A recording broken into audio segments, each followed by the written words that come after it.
ശാന്തമായ റോഡിലൂടെ വളരെ സ്മൂത്തായി ഓടിക്കൊണ്ടിരിക്കുന്ന വണ്ടികൾക്ക് ചിലപ്പോൾ പൊടുന്നനെ ചില സഡൻ ബ്രേക്കുകൾ ഇടേണ്ടി വരും. ബ്രേക്കിൽ ആഞ്ഞ് ചവിട്ടേണ്ടി വരും. പെട്ടെന്നുള്ള ആ ആഘാതത്തിൽ ചിലപ്പോൾ നമുക്ക് ചെറിയ പോറലുകൾ സംഭവിച്ചേക്കാം. തുച്ഛമായ ചില വേദനകൾ സഹിക്കേണ്ടി വന്നേക്കാം. നിങ്ങൾ തമ്മിൽ എന്തെങ്കിലും പ്രശ്നമുണ്ടോ? പക്ഷേ മുൻപിലുള്ള വലിയ അപകടങ്ങളിൽ നിന്ന് നമുക്ക് രക്ഷപ്പെടാൻ, ഒരിക്കലും മായാത്ത ചില മുറിവുകൾ ഉണ്ടാവാതിരിക്കാൻ ചില സഡൻ ബ്രേക്കുകളും ഡീവിയേഷനുകളും നമ്മുടെ ജീവിതത്തിൽ അത്യാവശ്യമായി വരും. എന്റെ കാര്യങ്ങൾ നോക്കാനും തീരുമാനിക്കാനുള്ള പ്രാപ്തി എനിക്കുണ്ട്. അങ്ങനെയുള്ള ചില തീരുമാനങ്ങളുടെയും തിരിച്ചറിവുകളുടെയും കഥയാണ് ഹെർ. എന്താ കാര്യം പറ. പേടിയോ കോച്ചേ? ഇക്കാലത്ത് ആരെയും വിശ്വസിക്കാനൊക്കത്തില്ല. ടൈറ്റിൽ പറയുന്നത് പോലെ ഇത് അവളുടെ കഥകളാണ്. പക്ഷേ അവൾ എന്ന ചട്ടക്കൂടിൽ നമുക്ക് ഈ സിനിമയെ തളച്ചിടാൻ സാധിക്കില്ല. അതിലും വിശാലമായ ഒരു കഥാപരിസരം ഈ സിനിമയ്ക്കുണ്ട്. ഇന്നെന്താ സാറ് ചേച്ചി ഒറ്റയ്ക്കാക്കിയിട്ട് പോയോ? ഏയ്, എന്റെ ഈ കാലിന്റെ മുട്ടിന് നല്ല വേദനയാ, അതുകൊണ്ടാ. ചില മനുഷ്യരുടെ സന്തോഷങ്ങളുടെ, സങ്കടങ്ങളുടെ, തിരിച്ചറിവുകളുടെ, ഉറച്ച ചില തീരുമാനങ്ങളുടെ കഥയാണ് ഹെർ. ജീവിതത്തിലെ ഏറ്റവും പ്രധാനപ്പെട്ട ഒരു ദിവസത്തിൽ തനിക്ക് ഏറ്റവും പ്രിയപ്പെട്ട ഒരാളുമായുള്ള അസ്വസ്ഥതകൾ പുകഞ്ഞുകൊണ്ടിരിക്കുമ്പോൾ ഒരു ഇന്റർവ്യൂവിന് ഇറങ്ങി പുറപ്പെടേണ്ടി വരുന്ന ആമിയുടെ വസ്ത്രത്തിനുള്ളിൽ കയറി പറ്റുന്ന ഒരു പുളിയുറുമ്പ് അവളുടെ സമാധാനത്തെയും സ്വസ്ഥതയും നശിപ്പിച്ചു കളയാൻ ആ ഉറുമ്പിന് സാധിക്കുന്നുണ്ട്. പക്ഷേ ആ ഉറുമ്പിനേക്കാൾ അവളിൽ ഇറിറ്റേഷൻ ഉണ്ടാക്കുന്നത്, കാണുന്ന പ്രേക്ഷകനിൽ അസ്വസ്ഥത ജനിപ്പിക്കുന്നത് ഈ ഉറുമ്പിനെ എടുത്തു കളയാൻ ബുദ്ധിമുട്ടുന്ന ആമിയോടുള്ള മറ്റുള്ളവരുടെ പെരുമാറ്റങ്ങളാണ്. പിടിച്ചു നിർത്തി അനാവശ്യമായ അഭിപ്രായങ്ങൾ പറയുന്ന, വഴിയരികിലെ വേസ്റ്റ് എടുക്കുന്ന ചേച്ചി, സ്ത്രീകളുടെ പബ്ലിക് ടോയ്ലറ്റിൽ കയറി സിഗരറ്റും വലിച്ച് വലിയ അധികാരത്തോടെ നിൽക്കുന്ന യുവാവ്, മനുഷ്യത്വത്തിൻ്റെയോ സഹജീവി സ്നേഹത്തിൻ്റെയോ ഒരു കണിക പോലും സ്വഭാവത്തിലില്ലാത്ത ഗൃഹനാഥയായ ഒരു സ്ത്രീ, തുറിച്ചുനോട്ടം കൊണ്ടും വഷളൻ ചിരി കൊണ്ടും അസ്വസ്ഥത സൃഷ്ടിക്കുന്ന തമ്പുരാൻ എന്ന ഓട്ടോയുടെ ഡ്രൈവർ. ചേച്ചി ഇതുവരെ എത്തിയില്ലേ? അതേ ഓട്ടോയിൽ ഇരുന്നു കൊണ്ട് തന്നെ വളരെ കഷ്ടപ്പെട്ട് തൻ്റെ വസ്ത്രത്തിൽ കയറിയ ഉറുമ്പിനെ അവൾ എടുത്തു കളയുമ്പോൾ അവൾക്കുണ്ടാവുന്ന ആനന്ദത്തിൻ്റെയും സമാധാനത്തിൻ്റെയും 10 മടങ്ങ് അയാളിലേക്കുള്ള അവളുടെ തീക്ഷ്ണമായ നോട്ടം കാണുമ്പോൾ ഓരോ പ്രേക്ഷകനിലും ഉണ്ടാകും. ചൂളിപ്പോകുന്ന അയാളുടെ മുഖം നോക്കി ഒരു ചെറു ചിരിയോടെ നടന്നു നീങ്ങുന്ന ആമി, മറ്റുള്ളവന്റെ ജീവിതത്തിലേക്ക്, സ്വകാര്യതയിലേക്ക് തുറച്ചു നോക്കുന്ന എല്ലാ തമ്പുരാക്കന്മാർക്കുമുള്ള അടിയാണ് ആമിയുടെ തീക്ഷ്ണമായ ആ നോട്ടം.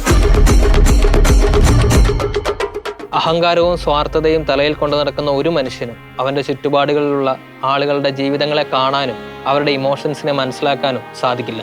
അവരുടെ അധികാരത്തിന്റെയും പണത്തിന്റെയും തണലിലാണ് മറ്റുള്ളവരുടെ ജീവിതമെന്ന് അവർ എപ്പോഴും ചിന്തിച്ചുകൊണ്ടേയിരിക്കും. അതിലൊരു പടവും എഡിറ്റ് ചെയ്യാറായിട്ടില്ല. ആദ്യം അവൻ ഇവിടെ നിന്ന് പണിയൊക്കെ ഒന്ന് പഠിക്കട്ടെ. രേഷ്മ സതീഷ് എന്ന പ്രൊഡ്യൂസർ അവരുടെ സാമ്പത്തിക നേട്ടങ്ങൾക്ക് വേണ്ടിയും സോഷ്യൽ മീഡിയയിലെ ഫേക്ക് ഫേസിന് വേണ്ടിയും അതുവഴി ഉണ്ടാകുന്ന പ്രശസ്തിക്ക് വേണ്ടിയും തൻ്റെ കൂടെയുള്ളവരെ നിഷ്കരണം തഴയുന്നതിന്റെ കാഴ്ച പ്രേക്ഷകനിൽ വലിയ മുറിവുകൾ സൃഷ്ടിക്കും. ഒരുപാട് നാൾ രേഷ്മയുടെ താഴെ അടിമയെ പോലെ പണിയെടുത്ത അനിൽ, അവഹേളനങ്ങൾക്കും കബളിപ്പിക്കലുകൾക്കും ശേഷം അനിലെടുക്കുന്ന ഒരു തീരുമാനം, അയാളുടെ ഒരു പ്രവൃത്തി രേഷ്മയുടെ അഹങ്കാരത്തെ ആകാശത്തു നിന്നും പിടിച്ച് താഴെയിടുന്നുണ്ട്. അയാൾ പോലും അങ്ങനെ ഒരു റിയാക്ഷൻ രേഷ്മയുടെ ഭാഗത്തു നിന്നും പ്രതീക്ഷിക്കുന്നില്ല. എഡിറ്റിംഗ് താൻ ചെയ്താൽ മതി കേട്ടോ. ഈ സിനിമയിലെ ഏറ്റവും മനോഹരമായ ഒരു റൊമാൻറ്റിക് മെലഡി കേൾക്കുന്ന സുഖത്തോടെ നമുക്ക് കണ്ടിരിക്കാൻ സാധിക്കുന്ന, നമ്മുടെ ഹൃദയം നിറയ്ക്കുന്ന അനുഭവമാണ് വിജയകുമാറിന്റെയും ശാന്തയുടെയും വീട് നമുക്ക് സമ്മാനിക്കുന്നത്. ഈ പട്ടിക്കുട്ടിയുടെ സ്വഭാവം ഇതുവരെ മാറില്ല ഏട്ടാ. പ്രായം എത്രയെന്നറിയാവോ?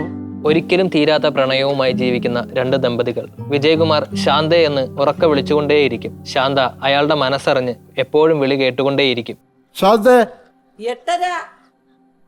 അതല്ല, നീ കൊടുത്തു വന്നേ. ദോശയും ചട്നിയും നെയ്യും അയാളുടെ പ്രിയപ്പെട്ട വെണ്ടയ്ക്കയും ശാന്ത അയാൾക്ക് വിളമ്പി കൊടുക്കുമ്പോഴും, ശാന്തയുടെ വസ്ത്രത്തെക്കുറിച്ച് അയാൾ പുകഴ്ത്തി പറയുമ്പോഴും, എവിടെ പോവുകയാണെങ്കിലും ശാന്തയുടെ സാമീപ്യം അയാൾക്ക് ആവശ്യമാണെന്ന് പറയുമ്പോഴും അവരുടെ പ്രണയം അതിന്റെ ഏറ്റവും മനോഹാരിതയിൽ നമുക്ക് അനുഭവിക്കാൻ സാധിക്കും.